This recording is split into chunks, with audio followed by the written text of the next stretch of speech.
तर तुम्ही पाहू शकता आपण आज केली आहे भेंडीची अगदी चटपटीत अशी चटकन होणारी पटपट होणारी भाजी आणि त्याला अजिबात चिकचिकीतपणा नाही आहे. हवं असल्यास आपण एक घास आपण एक तोडून दाखवते तुम्हाला. हे बघा, भाजीमध्ये कुठेही बुळबुळीतपणा नाही आहे. भाजी ही सुटी होते आणि ही डब्यात वगैरे न्यायला तर उत्तम आणि बेस्ट पर्याय आहे. तर तुम्ही ही नक्की रेसिपी ट्राय करा.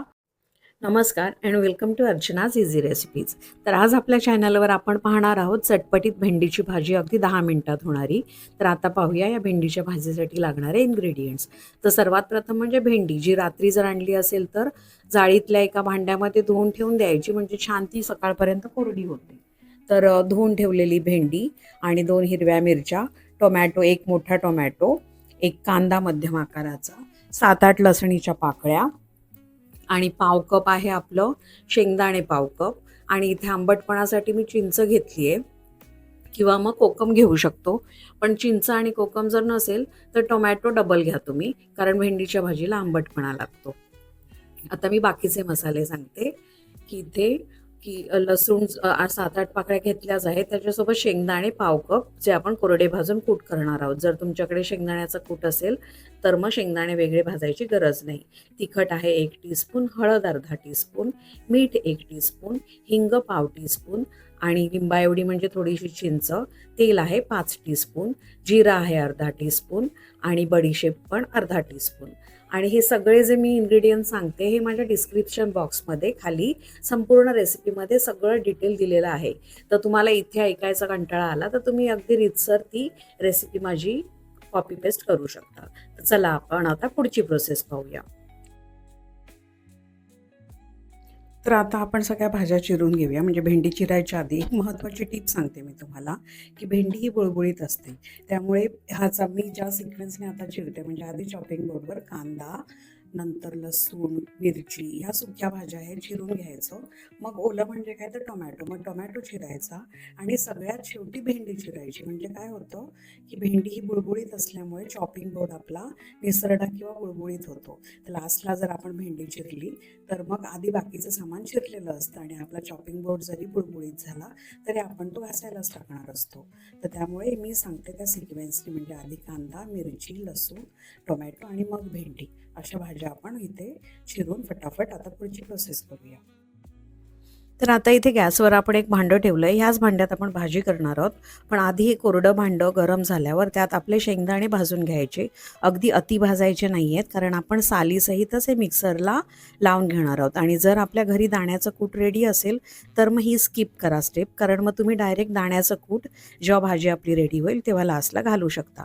पण नसेल तर म्हणजे ह्याच कढईमध्ये स्टार्टिंगलाच कोरडे शेंगदाणे भाजून घ्यायचे आणि मग मिक्सरला लावून घ्यायचे. म्हणजे मग आपलं कूटही रेडी होतं आणि वेगळ्या कढईची गरज नाही भाजण्यासाठी. तीच कढई आपण वापरतोय. आता आपलं हे जे 5 टीस्पून तेल आहे ते 5 टीस्पून तेल आता तेल आपलं गरम झालंय. तर ह्या गरम तेलावर सगळ्यात आधी जाणार आहे आपली जिरं, बडीशेप आणि ह्यातली जाणार आहे लसूण. आधी घालायचं आहे लसूण, मिरची. हे थोडंसं आपण हलवून घेऊया.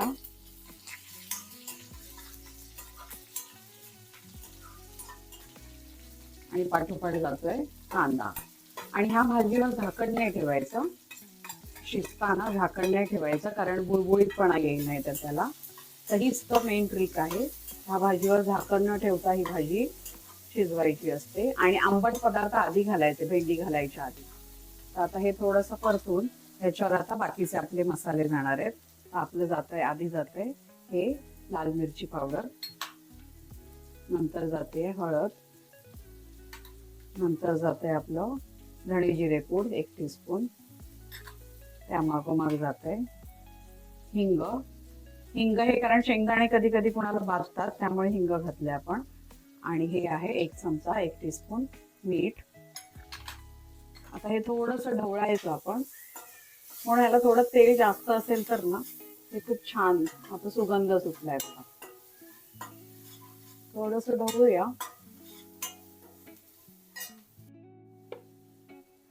आता हे थोडंसं ढवळल्यावर आपण ह्याच्यात टाकणार आहोत हे आपले चिरलेले मगाशी टोमॅटो आणि टोमॅटोच्या मागोमाग जाणार आहे आपली ही चिंच. आणि ह्यात तुम्ही ना गूळ पण घालू शकता, पण डायबिटिक वगैरे असाल तर अवॉइड करा. पण जर घातला तर खूप छान चव लागते.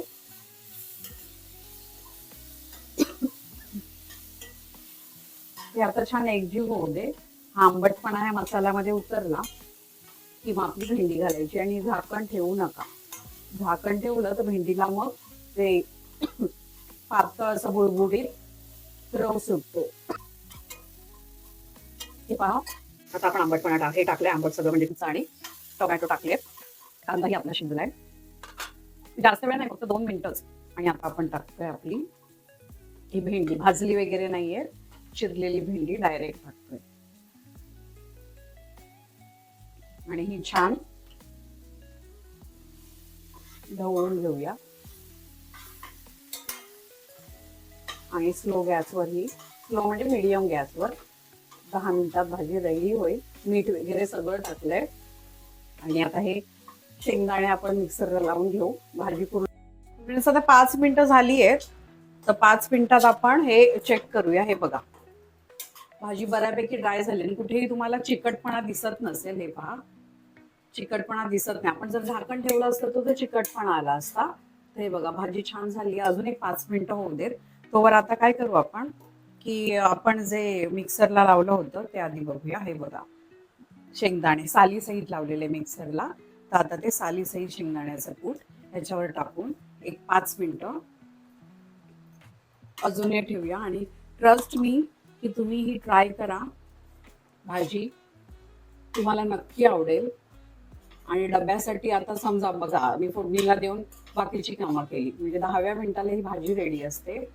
तर ही भाजी तुम्ही फोडणीला देऊन बाकीचं आवरावरी करू शकता. तर हे बघा, ही भाजी रेडी झाली आहे. एक अजून 2 मिनिटं अशीच राहू दे गॅसवर. आणि हे म्हणजे सगळे मसाले ह्यात टाकलेले एकत्र मिळून येतील आणि कुठेही तुम्हाला चिकटपणा जाणवणार नाही भाजीमध्ये. तर तुम्ही अशाच पद्धतीने ही भाजी ट्राय करा करायला. तर तुम्ही पाहू शकता, आपण आज केली आहे भेंडीची अगदी चटपटीत अशी चटकन होणारी, पटपट होणारी भाजी. आणि त्याला अजिबात चिकचिकीतपणा नाहीये. भाजीमध्ये कुठेही बुळबुळीतपणा नाहीये. भाजी ही सुटी सुटी होते. आणि ही डब्यात वगैरे न्यायला तर उत्तम आणि बेस्ट पर्याय आहे. तर तुम्ही ही नक्की रेसिपी ट्राय करा आणि पाहत राहा अर्चनाज इझी रेसिपीज.